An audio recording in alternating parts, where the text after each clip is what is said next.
क्या रूबिका लियाकत हिंदू धर्म अपनाने जा रही हैं और क्या रूबिका लियाकत के पूर्वज हिंदू थे और धीरेन्द्र शास्त्री ने रूबिका लियाकत को क्यों कहा आप इस्लाम छोड़ करके सनातन धर्म में आ जाइए। नमस्कार, मेरा नाम है नवीन कुमार नंदन और आप देख रहे हैं नेशनल दस्तक।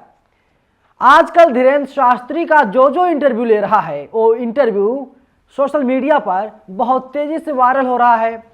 पहले टाइम्स नाउ भारत ने लिया, इंडिया टीवी ने लिया, आपकी अदालत में धीरेन्द्र कृष्ण शास्त्री आए और अब इसके बाद इंटरव्यू किया है एबीपी न्यूज की एंकर रूबिका लियाकत ने। रूबिका लियाकत जब इंटरव्यू कर रही थी तो उस दौरान रूबिका लियाकत ने कहा मेरे पूर्वज पहले सनातन धर्म से ताल्लुकात रखते थे, लेकिन उन लोगों ने इस्लाम धर्म कबूल कर लिया और मैं मरते दम तक इस्लाम धर्म में ही रहूंगी। खबरें नहीं हैं, खबरें है कि धीरेन्द्र कृष्ण शास्त्री यानी बागेश्वर धाम के बाबा ने रूबिका लियाकत क्यों कहा आप आ जाइए सनातन धर्म में। देखिए रूबिका लियाकत क्या कहती हैं, मेरा मजहब इस्लाम है लेकिन मेरी परंपरा मुझे पसंद है।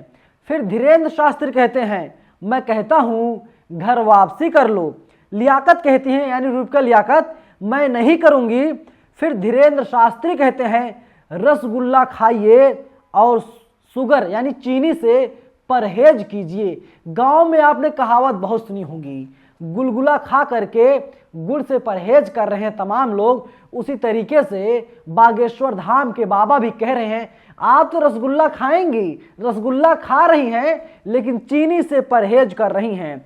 फिर इसके बाद रूबिका लियाकत क्या कहती हैं, मेरे पूर्वजों ने जब इस्लाम धर्म कबूल कर लिया और मरते दम तक अब मैं इस्लाम में रहूंगी, मैं कट्टर मुस्लिम हूं, खुल करके कह रही हैं। सुनिए आप, जब इस्लाम कबूल कर लिया तो मैं मरते दम तक इस्लाम। सुन लिया, रूबिका लियाकत कह रही हैं मैं कट्टर मुस्लिम हूं और आप कट्टर सनातनी हैं।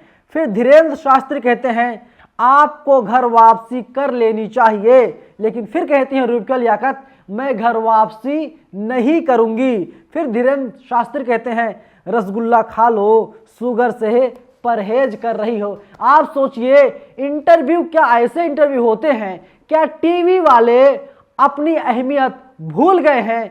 और रूबिका लियाकत तो पूरे भारत में फेमस हैं किस तरीके से एक पार्टी के लिए, एक चेहरे के लिए काम करती हैं। कुछ दिनों पहले आपने देखा था किस तरीके से रूबिका लियाकत गिरते गिरते बची थी और रूबिका लियाकत के मुंह से निकला था अल्लाह।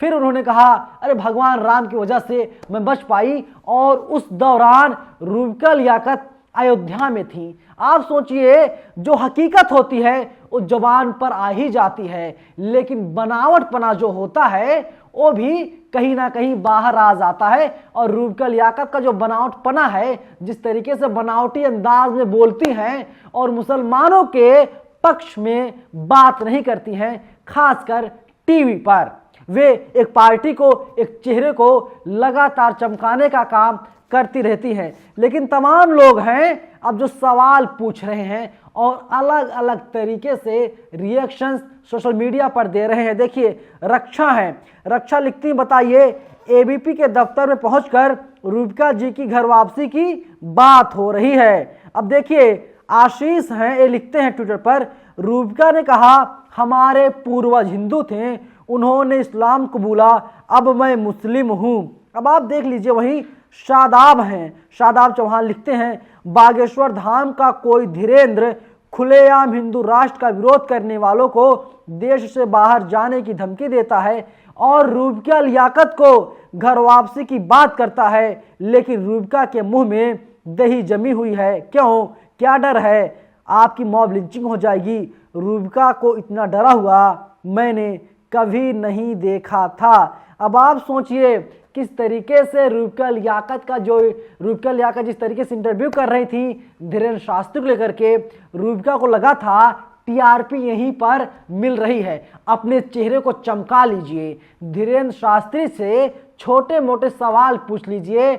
जो पत्रकार की अहमियत होती है, जो पत्रकार का काम होता है, उस काम को अलग रख करके और किस तरीके से रूबिका लियाकत को खुला ऑफर आता है, हिंदू राष्ट्र बनाने में आप समर्थन कीजिए, आप हिंदू धर्म में आ जाइए, आप सनातनी हो जाइए। और रूबका लियाकत बहुत ही मासूमियत के साथ कह रही हैं कि साहब हमारे पूर्वज तो हिंदू थे, लेकिन हमारे पूर्वजों ने इस्लाम धर्म कबूल कर लिया था और अब मैं इस्लाम में हूँ और मरते दम तक मैं इस्लाम में रहूंगी। अरे रूबका जी, क्या मजबूरी है, खुल करके बोलिए, देश की जनता सुनने को बेताब है, इंतजार कर रही है। आपके मुंह से अच्छे अच्छे शब्द कब निकलेंगे, लेकिन दिक्कत है कि आप लोगों के पास बड़े बड़े घर हैं, आप लोग बंगलों में रहते हैं, आप वैसे तो राजस्थान की रहने वाली हैं, लेकिन यहाँ पर बड़े बड़े घर होने के चलते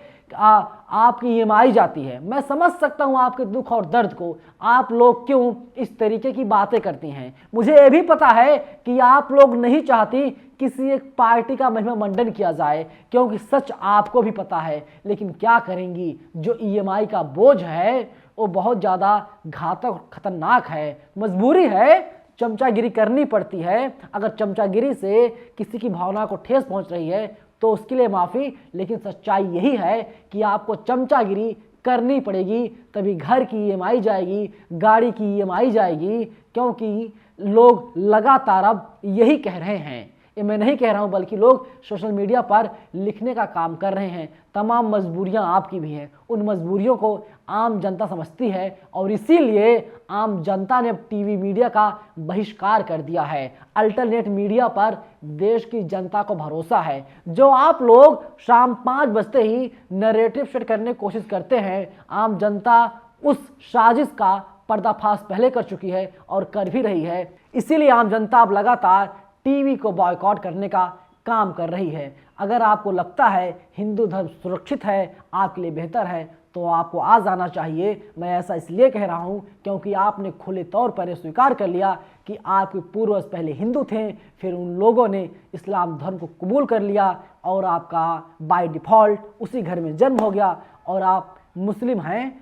आप तो कहती हैं पहले अल्लाह हैं फिर राम हैं, लेकिन बैलेंस करने के लिए आप कह देती हैं पहले राम हैं उसके बाद अल्लाह हैं। ये पूरी खबर कैसे लगी आपको? आप लोग अपनी राय हमें कमेंट सेक्शन में जरूर बताइएगा। धन्यवाद। नेशनल दस्तक की आपसे गुजारिश है कि अगर इसको बचाना चाहते हैं तो नेशनल दस्तक को सब्सक्राइब करने के लिए रेड कलर के सब्सक्राइब बटन को दबाएं, फिर बेल आइकन की घंटी दबाएं। नेशनल दस्तक को बचाने के लिए बहुत जरूरी है कि हर खबर को शेयर करें, लाइक करें, कमेंट जरूर करें।